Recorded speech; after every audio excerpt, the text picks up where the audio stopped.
इस दौर में औरतें भी अपने खावंदों भाइयों के साथ नान जंग में जाया करती थीं। खौला अपने भाई ज़रार के साथ आई थी। उन्हें पता चला कि रूमियों ने उनके भाई को कैद में ले लिया है तो उन्होंने इसे ज़ाती जंग समझ लिया। सिपा सालार खालिद की भी परवाह न की और रूमियों पर टूट पड़ी। औरत और बच्चे दमिश्क की मुज़ाफ़ात में थे। खौला वहां से खालिद के 4000 मुजाहिदीन के पीछे पीछे चल पड़ी थी। जो ही रूमी और मुसलमान आमने सामने आए, खौला ने घोड़े को अलिफाड़ लगा दी और रूमियों पर टूट पड़ी। खौला ने ऐसी मिसाल कायम कर दी जिसने मुजाहिदीन इस्लाम को नया हौसला और नया विलवले दीदाब। मुसलमानों की नफरी भी ज्यादा हो गई थी और क़ियादत खालिद की थी। खालिद के साथ जो 4000 सवार गए थे वो ताज़ा दम थे। इसके अलावा पूरा लश्कर ज़रार के कैदी हो जाने पर आग बबूला था। रूमियों के लिए इस हमले को बर्दाश्त करना नामुमकिन हो गया। उन्होंने जिमकर लड़ने की कोशिश की, लेकिन खालिद की चालों और उनके लश्कर के गैज़ व गज़ब के सामने रूमी ठहर ना सके। रूमियों की फौज चूंकि एक मुनज़्ज़म और तरबियत याफ्ता फौज थी, इसलिए इसकी पसपाई भी मुनज़्ज़म थी। इसे पसपा करने में खालिद को बहुत जोर लगाना पड़ा। रूमियों की पसपाई से ये मकसद तो पूरा हो गया कि दमिश्क के दिफाई दस्ते कुमक और रसद से महरूम रहे। रूमियों का ये कमाल था कि वो जो रसद साथ लाए थे वो अपने साथ ही ले जा रहे थे। अब दूसरा मकसद सामने था और वो था ज़रार की रिहाई। इस मकसद के लिए खालिद ने रूमियों का ताक़ुब जारी रखा। रूमी और तेजी से पसपा होने लगे। खालिद ने हर दाव खेला मगर रूमियों ने कोई दाव कामयाब न होने दिया। खालिद ने ताक़ुब की रफ्तार कम न की। उनकी कोशिश ये थी कि रूमी कहीं रुकने न पाए। खालिद खुद पीछे रह गए। ये बहन का इसार था जो अल्लाह ने कबूल किया और ये ज़रार का इश्क रसूल था जो अल्लाह को अच्छा लगा। ज़रार की सरफरोशी को अल्लाह ने नजरअंदाज न किया। पता चला कि ज़रार रूमियों की कैद में जिंदा है। ये खबर देने वाले 2 अरबी थे जो इस इलाके में आकर आबाद हुए थे। खालिद के 2-4 सवार एक छोटी सी एक बस्ती के करीब से गुजरते गुजरते रुक गए। वो पानी पीना चाहते थे। बस्ती के लोग इस ख्याल से खौफजदा हो गए कि ये फाते फौज के आदमी हैं, इसलिए ये लूट मार करेंगे और जवान लड़कियों पर हाथ डालेंगे। आबादी में हड़बोंग की बच गई। 2 आदमी मुसलमान सवारों के पास आए। हम भी अरबी बाशिंदे हैं। उन्होंने सवारों से कहा, हम मुसलमान तो नहीं, फिर भी अरब की मिट्टी का वास्ता देकर कहते हैं कि हमारी खातिर इस बस्ती पर हाथ ना उठाएं।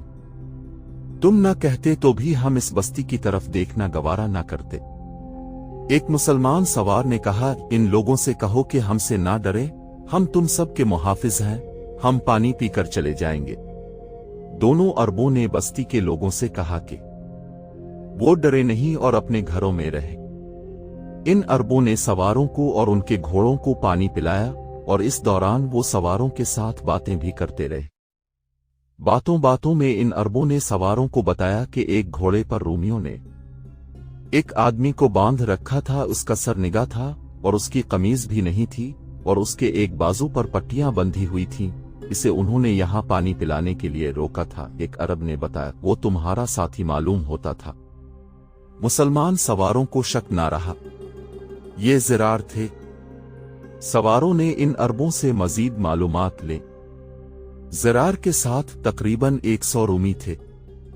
वो रूमी लश्कर की पसपाई से बहुत पहले वहां से गुजरे थे और वो हमस की तरफ जा रहे थे।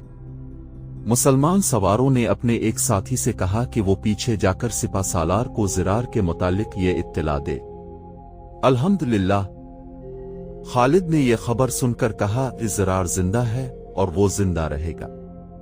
उन्होंने इसे कत्ल करना होता तो कर चुके होते। वो इसे अपने बादशाह के पास ले जा रहे हैं, राफे को बुलाओ। राफे आए तो खालिद ने उन्हें ज़रार के मुतालिक जो इत्तला मिली थी पूरी सुनाकर कहा कि वो 100 सवार लें जो जान पर खेलने वाले शाहसवार हों।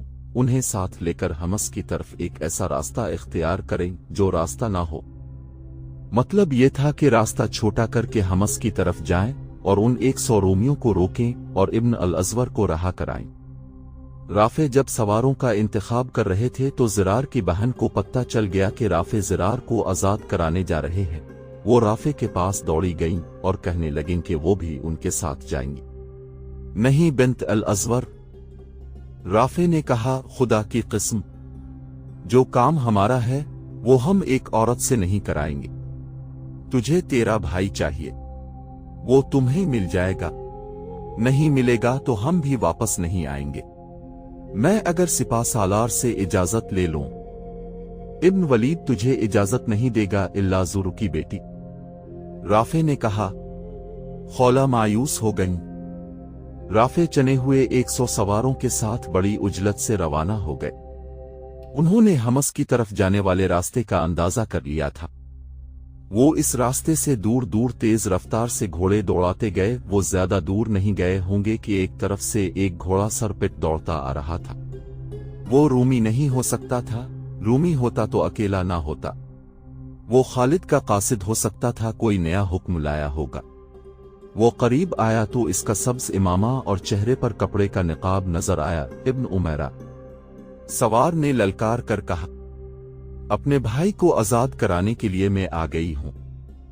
क्या सिपा सालार ने तुझे इजाजत दे दी है? राफे ने पूछा। अपने भाई को कैद से छुड़ाने के लिए मुझे किसी की इजाजत की जरूरत नहीं। खौला बिन्त अल अज़वर ने कहा, अगर तू मुझे अपने सवारों में शामिल होने नहीं देगा तो मैं अकेली आगे जाऊंगी। खुदा की कसम बिन्त अल अज़वर, राफे ने कहा, मैं तुझे अकेला नहीं छोड़ूंगा, या हमारे साथ चल। ये जवां साल औरत साथ चल पड़ी। 100 रूमी सवार ज़रार को घोड़े पर इस हालत में बिठाए ले जा रहे थे कि उनके हाथ रस्सियों से बंधे हुए थे और पांव इस तरह बंधे हुए थे, घोड़े के पेट के नीचे से रस्सी गुजार कर दोनों टखनों से बंधी हुई थी। रूमी उन पर फप्तियां कसते और उनका मजाक उड़ाते जा रहे थे और ज़रार चुपचाप सुनते जा रहे थे। एक जगह रास्ता निशेब में चला जाता था, उसके दाएं बाईं इलाका खुड्डों का था। जब रूमी इस निशेब में से गुजर रहे थे तो अचानक दाएं बाईं आगे और पीछे से राफे के सवारों ने उन पर हल्ला बोल दिया। रूमियों के लिए यह हमले गैर मुतवक्के था। वो इस तरह जा रहे थे जैसे मेले पर जा रहे हों। ज़रार की बहन खौला ने अपने भाई को देखा तो उसने रूमियों पर इस तरह हमले शुरू कर दिए जिस तरह वो पूरी रूमी फौज पर कर चुकी थी। राफे भी ऐसे ही जोश में थे, उनके सवार हजारों में से चने हुए थे। उन्होंने रूमियों का ऐसा बुरा हाल कर दिया कि उनमें से जो मरे नहीं या जख्मी नहीं हुए थे भाग उठे। खतरा यह था कि रूमी ज़रार को कत्ल कर देंगे। उनकी बहन तलवार और बर्छी चलाती ज़रार तक पहुंच गई। रूमियों ने उनकी ये कोशिश कामयाब न होने दी, लेकिन राफे ने ऐसा हल्ला बोला कि रूमी सवार बखर गए। फिर फरदा फरदा भाग उठे। सबसे पहले ज़रार ने राफे से हाथ मिलाया और जब बहन भाई मिले तो वो मंजर रिक्कत अंगेज भी था और वलवला अंगेज भी। बहन अपने भाई के जख्म देखने को बेताब थी। बाज मुअर्रिखों ने खौला के ये अल्फाज लिखते हैं, मेरे अजीज भाई, मेरे दिल की तप्श देख किस तरह तेरे फिराक में जल रहा है। अपने जख्म दिखाओ ज़रार, बहन ने बेताबी से कहा। मत देखो खौला, ज़रार ने बहन से कहा, और ये जख्म मुझे भी ना देखने दो, ये जख्म देखने का वक्त नहीं। ज़रार ने राफे और उनके सवारों से कहा, चुल्लू दोस्तों, अलिफ रूमी कहाँ है? दमिश्क के मुहासरे का क्या बना?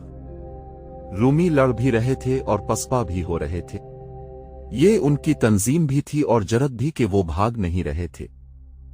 एक ऐसी जगह आ गई जिसके दोनों तरफ चट्टानें और कुछ बुलंद टेकरियां थीं। रूमी लश्कर को सुकड़ना पड़ा। खालिद ने अपने दोनों पहलुओं के सालारों से कहा कि वो चट्टानों की दूसरी अतराफ में निकल जाएं और सर पिट रफ्तार से रूमियों के अकब में चले जाएं। रूमी ना देख सके कि चट्टानों के पीछे से उन पर क्या आफत टूटने वाली है। खालिद ने ताक़ुब की रफ्तार कम कर दी। रूमी समझे होंगे कि मुसलमान थक गए हैं। उन्होंने पसपाई रोक ली। खालिद ने अपने दस्तों को रोक लिया। अचानक अकब से रोमियों पर क़यामत टूट पड़ी। सामने से खालिद ने शदीद हमला कर दिया। रोमियों की यह हालत हो गई कि वो घोड़ों को चट्टानों और टेकरियों पर चढ़ेले गए और दूसरी तरफ उतर कर भागने लगे। तवक्को ये थी कि रोमी रसद वगैरह का जो जखीरा साथ ला रहे थे वो मुसलमानों के हाथ आ जाएगा, लेकिन रोमियों ने घोड़ा गाड़ियों और ऊंटों को पहले ही हमस रवाना कर दिया था। हमस की तरफ जाने वाली रहगुजर पर रोमियों की लाशें बिखरी हुई थीं। जख्मी तड़प और करा रहे थे, उनके घोड़े आवारा फिर रहे थे। मुजाहिदीन ने हुक्म मिलते ही अपने साथियों की लाशें और जख्मियों को उठाना, जख्मी और मरे हुए रोमियों के हथियारों को इकट्ठा और उनके घोड़ों को पकड़ना शुरू कर दिया। काश मेरे पीछे दमिश्क न होता, खालिद ने कहा। मैं दुश्मन के एक आदमी को भी दमिश्क तक न पहुंचने देता, खालिद ने ताकुब तर्क कर दिया। लेकिन इस खतरे के पेश नजर के रूमी कहीं इकट्ठे हमस से कुमक मंगवा कर वापस न आ जाए। अपने एक सालार समता बिन अल-अस्वद को बुलाया। 1000 सवार अपने साथ लो और रोमियों के पीछे जाओ। खालिद ने कहा, उन्हें कहीं इकट्ठे न होने देना, जंगी कैदी नहीं लेने, जो सामने आए उसे खत्म करो, फौरन रवाना हो जाओ। वलीद के बेटे खालिद को किसी की पुकार सुनाई दी। वो आ गया मेरा निगाह जंगजू, और खालिद ने ज़रार को आते देखकर नारा लगाया। ज़रार को अपने जख्मों की परवाह नहीं थी, वो घोड़े से कूद कर उतरे। खालिद भी कूद कर उतरे और तारीख इस्लाम के 2 अजीम मुजाहिद एक दूसरे के बाजुओं में जकड़ गए। खौला घोड़े पर सवार थी, इसका चेहरा निकाब में था, सिर्फ आंखें नजर आती थीं जिनकी चमक और ज्यादा रोशन हो गई थी। खुदा की कसम इब्न अल-अज़वर, खालिद ने कहा, तेरी बहन ने तेरी खातिर मेरा भी मुंह फेर दिया था, इस बहन पर अल्लाह की रहमत हो। ज़रार ने कहा, तो मुझे बता मैं क्या करूं? क्या तो महसूस नहीं कर रहा कि तुझे आराम करना चाहिए? खालिद ने कहा, पहले जर्रा के पास जा और उसे अपने जख्म दिखा। ज़रार जर्रा के पास तो चले गए, लेकिन सिर्फ पट्टियां बंधवा कर वापस आ गए। सालार समता बिन अल-अस्वद रूमियों के ताकुब में गए। रूमी बुरी तरह भागे जा रहे थे, उनकी आधी नफरी तो लड़ाई और पसपाई में खत्म हो गई थी और बाकी निस्फ बखर गई थी। समता जब हमस के करीब पहुंचे तो देखा कि रूमी हमस के किले में दाखिल होने जा रहे हैं। इस दौर में हमस एक कलाबंद कस्बा हुआ करता था। समता वहां जाकर रुक गए। उन्हें मालूम नहीं था कि किला के अंदर कितनी फौज है, फिर भी उन्होंने अपने 1000 सवारों को किले के अर्द गिर्द इस अंदाज से दौड़ाया जैसे वो मुहासरा करना, किले पर हमला करना चाहते। किले का दरवाजा खुला और 3-4 आदमी जो फौजी नहीं थे बाहर आए। वो रूमी नहीं, मकामी बाशिंदे थे। सालार समता बिन अल-अस्वद ने उन्हें अपने पास बुलाया। क्यों आए हो? समता ने पूछा। अमन और दोस्ती का पैगाम लेकर आए हैं। एक ने कहा, रूमी मजीद लड़ाई नहीं चाहते। क्या तुम्हारा शहंशाह हर कत्ल भी मजीद लड़ाई नहीं चाहता? समता ने पूछा। हम शहंशाह रोम की तर्जुमानी नहीं कर सकते। हमस के एक शहरी ने कहा, हम ये पैगाम लाए हैं कि हमस वाले नहीं लड़ना चाहते। अब जिस कदर सामान खुर्दोनोश चाहते हैं हमसे ले ले। अब जितने दिन भी यहां कयाम करना चाहते हैं करें। आपकी फौज और घोड़ों को खुराक हम मुहैया करेंगे। किसी भी तारीख में नहीं लिखा कि सालार समता ने हमस में रूमियों से सुलह की क्या शराइत मनवाई थी। वो वापस आ गए। खालिद अपने लश्कर के साथ दमिश्क जा चुके थे।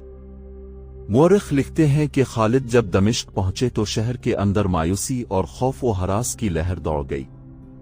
शहर वालों को पहले ये इत्तला मिली थी कि अंतिके से कुमक और रसद आ रही है। अब उन्हें इत्तला मिली कि कुमक को मुसलमानों ने रास्ते में खत्म कर दिया है। दमिश्क में रूमी सालार तोमा था जो शहंशाह हिरकिल का दामाद था। चंद एक शहरी वफद की सूरत में तोमा के पास गए। क्या आपको किसी ने बताया है कि लोग क्या बातें कर रहे हैं? एक शहरी ने कहा, क्या तुम लोग ये नहीं जानते कि ये बुज़दिली है? तोमा ने कहा, हमने अभी मुहासरा तोड़ने की कार्रवाई की ही नहीं। क्या तुम लोग मुझे ये मशवरा देने आए हो कि मैं मुसलमानों के आगे हथियार डाल दूं? हम सालार मुअज्जम को शहर की सूरत हाल बताने आए हैं। वफद के एक और आदमी ने कहा, शहर के लोग ये सुन के हरासा हैं कि जिस फौज ने मुहासरा कर रखा है और हमारी कुमक को भी खत्म कर दिया है, वो इस शहर में भी दाखिल हो जाएगी, फिर घर हमारे लूटे जाएंगे, बच्चे हमारे कुचले जाएंगे और लड़कियां हमारी उठाई जाएंगी। हम यहां तक नौबत नहीं आने देंगे, सालार तोमा ने कहा। सालार मुअज्जम, एक और शहरी ने कहा, अब को यकीनन मालूम होगा कि नौबत कहां तक पहुंच चुकी है। शहर में खुराक की इतनी कमी रह गई है कि लोगों ने दूसरे वक्त का खाना छोड़ दिया है। 2-3 दिनों बाद सिर्फ पानी रह जाएगा। गौर करें, लोग फाका कशी से तंग आकर बगावत भी कर सकते हैं। ये सूरत सल्तनन रोम के लिए अच्छी नहीं होगी। क्या तुम लोग नहीं जानते कि बगावत की सजा क्या है? तोमा ने शाही रोब से कहा। हम जानते हैं सालार आला। वफ्द के एक आदमी ने कहा, हम आपको कहत और उससे पैदा होने वाली बगावत के नताइज बताने आए हैं। क्या इस तबाही से और लोगों को भूखा मारने से बेहतर ना होगा कि आप मुसलमानों से सुलह कर ले? दुश्मन से सुलह का मतलब होता है हथियार डालना। तोमा ने कहा, मैं लड़े बगैर कोई ऐसा फैसला नहीं करूंगा जो रोम की अजीम सल्तनत की तौहीन का बाइस हो। हम अपनी जानें कुर्बान कर रहे हैं और तुम लोग एक वक्त की भूख बर्दाश्त नहीं कर सकते। जाओ, कल तक इंतजार करो। वो सितंबर के तीसरे हफ्ते की एक सुबह थी।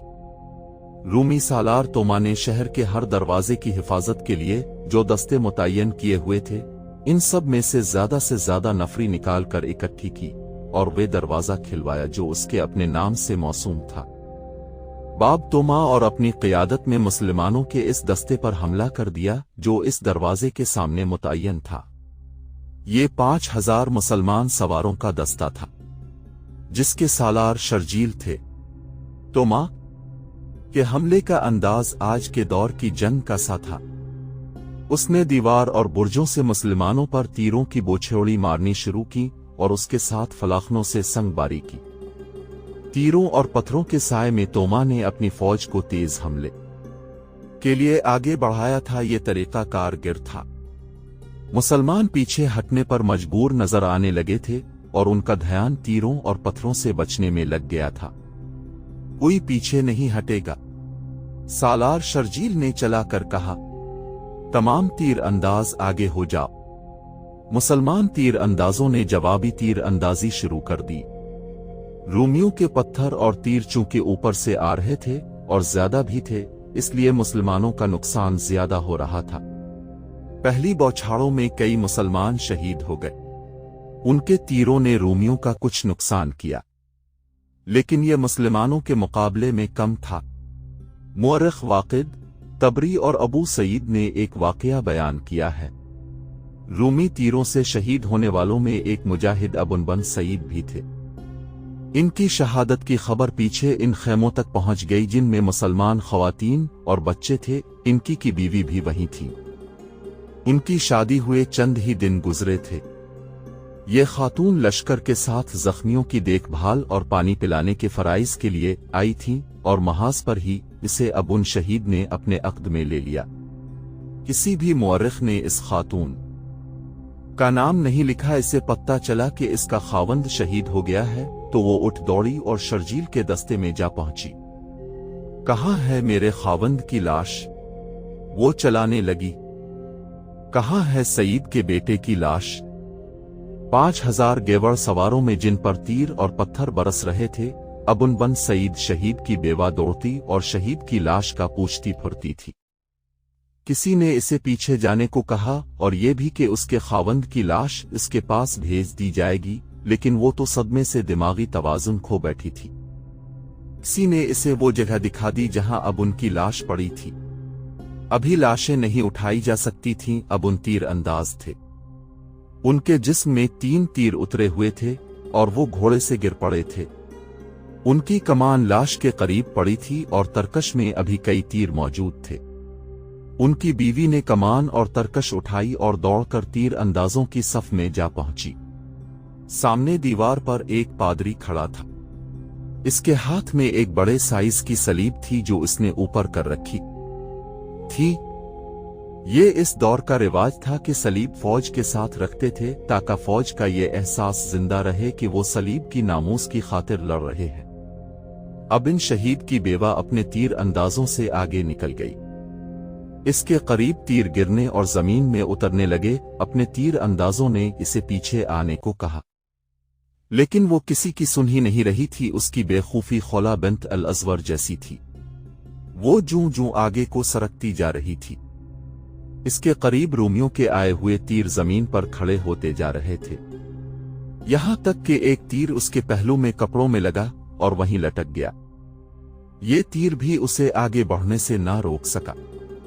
آخر وہ رک گئی اور اس نے کمان میں تیر ڈالا اور کمان سامنے کر کے شست باندھتے کچھ دیر لگائی۔ اس نے کمان اتنی زیادہ کھینچ لی جتنی زیادہ ایک تندرست مرد کھینچ سکتا ہے، اور اس نے تیر چھوڑ دیا۔ اس کا تیر رومی تیروں کی بوچھاڑوں کو چیرتا ہوا اس پادری کی گردن میں اتر گیا جس نے صلیب کو تھام رکھا تھا۔ پہلے اس کے ہاتھ سے صلیب گری اور لڑکتی ہوئی باہر پادری بھی صلیب کے چئی پیچھے باہر کی طرف اپڑا۔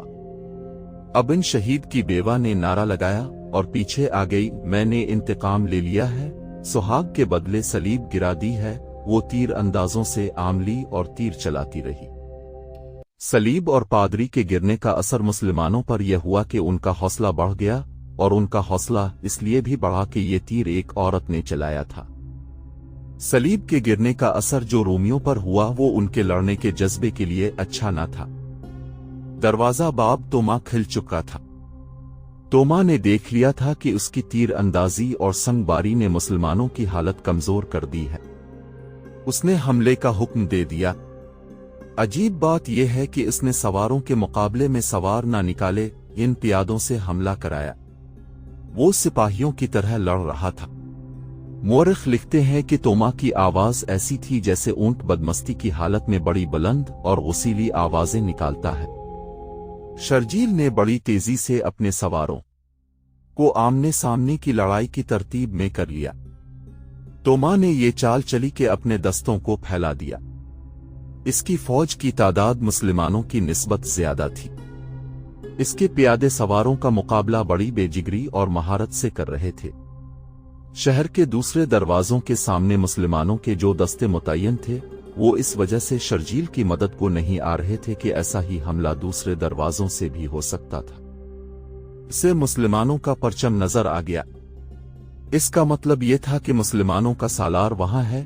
وہ سیدھا ادھر آیا۔ شرجیل نے اسے دیکھ لیا اور تلوار سونت کر اس کے مقابلے کے لیے تیار ہو گئے۔